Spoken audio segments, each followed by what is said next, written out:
Hi మాయా, ఎవరో అన్నట్టు travel is the best medicine.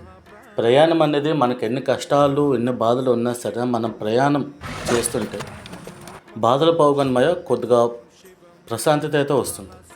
So ఆ భాగంలో ఈరోజు మనం వైజాగ్లోని భైరవ్ కోనకైతే వచ్చాం మాయా. అక్కడ విషయాల మీద కలిపి నేను షేర్ చేసుకోవాలని అనుకుంటున్నాను. So let's start. మాయా బాగున్నారా?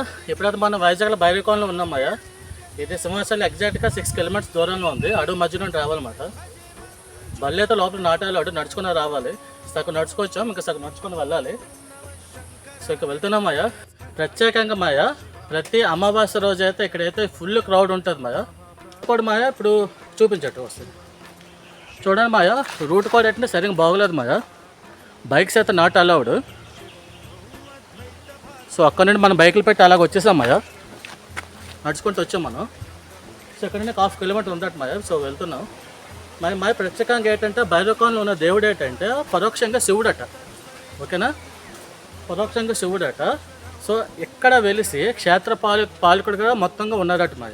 ఓకేనా? క్షేత్ర పాలకుడిగా మొత్తం ఇతను చూసుకుంటున్నారట. ఏ నవగ్రహాల దోషాలు ఉన్నా, ఏ దోషాలు ఉన్నా సరే ఇక్కడికి వస్తే దోషాలని పోతాయట మాయ. ఈ భైరవ్ కోనలో ఉన్న దేవుడు ఏంటంటే శివుడు, పరోక్షంగా శివుడు. సో శివుడికైతే ఏ విధంగా లేకపోతే పూజలు అవుతాయో, లేకపోతే హారతి అవుతుందో, లేకపోతే ఇంకేమైనా సరే సేమ్ ఇక్కడ కూడా అవుతాయట మాయా. సో ఇక్కడ మనం వెళ్ళిపోతున్నాం. సో మనం గుడికైతే వెళ్ళిపోతున్నాం మాయా. సో నెక్స్ట్ టైం మనం గుడి కూడా చూపిస్తాం మాయా. లాస్ట్ కట్ మనం గుడికైతే వచ్చేసాం మాయా. సో 2 కిలోమీటర్స్ ఇద్దరికి నరగా. నా ఫ్రెండ్ నరేంద్ర, హాయ్ చెప్పరా. నా ఫ్రెండ్ నరేంద్ర. సో వాడు నాకు సపోర్ట్ అయితే ఇచ్చాడు మాయా. సో గుడికైతే వచ్చేసాం. చుట్టూ క్లైమేట్ అయితే చాలా బాగుంది మాయా. ఇదేంటంటే స్పెసిఫిక్గా ఒక అడవి మధ్యలో ఉన్నట్టు ఉంటుంది మరి. అడవి మధ్యలో ఉండటం కాదు, అడవి మధ్యలోనే ఉందనుకోండి. అడవి మధ్యలో గుడి అయితే ఉంది మాయా. ఈరోజు క్రౌడ్ అయితే ఎక్కువగా లేదు. సో చాలా తక్కువ మంది ఉన్నారు. సో గుడిలోకి అయితే మనం ఎంటర్ అయిపోతున్నాం.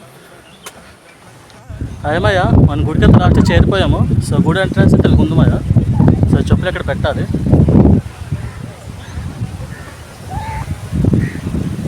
లొకేషన్ అయితే చాలా బాగుంది.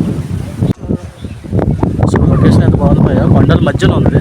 చాలా అంటే అడవి మధ్యలో ఎగ్జాక్ట్గా ఉంది మాయా. చెట్టు చూసినా సార్ మొత్తం గ్రీనరీ, అడవులాగా అడవి మాదిరిగానే ఉంది. సో మాయా గుడిలో కంట్రోల్ స్టార్టింగ్ కొట్టిన కొబ్బరికాయలు పక్కన పెట్టారు మాయా. సో అంతగా డెవలప్మెంట్ అయితే లేదు, ఊరి చివరి ఉంది కదా. సో అందుకు మాట గుడి అయితే అది మెయిన్ గుడి అయితే అది మాయా.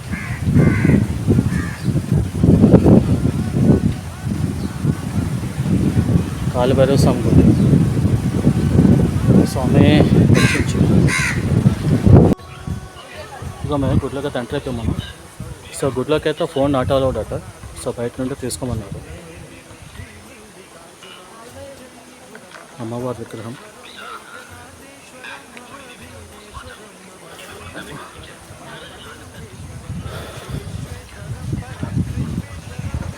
అలా ముందుకు వస్తాం కదా. లక్ష్మీకాంత వారి విగ్రహాలు అయితే ఉన్నాయి. ఇది ఒక దేవాలయం అన్నమాట.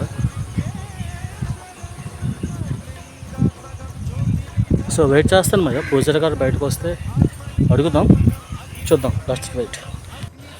సో అది ఫ్రెండ్స్, మనం సక్సెస్ఫుల్గా అయితే మనం భైరవ స్వామి గారిని మనం దర్శించుకున్నాం. సో మెయిన్ కూడా అది మీకు ఆల్రెడీ చెప్పాను. ఇక్కడ చెప్పిన ప్రకారం ఏంటంటే పంచగ్రామాలకి క్షేత్రపాలకుడిగా ఉన్నారట భైరవ స్వామి. అదే కాకుండా మన అప్పన్న బాబు గారికి అంటే సింహాచలం. సో వాళ్ళు కూడాను, అతను కూడాను క్షేత్రపాలకుడిగా మన భైరవ స్వామి గారు అయితే ఇప్పుడు ఉన్నారట. చాలా పవర్ఫుల్ అండి. మీరు ఒకసారి ట్రై చేయండి. ఎప్పుడు ఖాళీగా ఉన్నా సరే మనసు అయితే చాలా ప్రశాంతంగా ఉంటుంది. ఇక్కడికి వస్తుంటే మొత్తం గ్రీనరీ అండి, అడవి మధ్యలో ఉంటుంది. సో ఎప్పుడు వచ్చినా సరే ఫ్యామిలీతో సరదాగా వచ్చి ట్రై చేయండి. గుడితో చాలా బాగుంది, చాలా పవర్ఫుల్. ఎప్పుడు ఖాళీగా ఉన్న అమావాస్య రోజు నుండి మీరు ఇక్కడికి వచ్చి పూజలు చేసుకుంటే మంచిదట.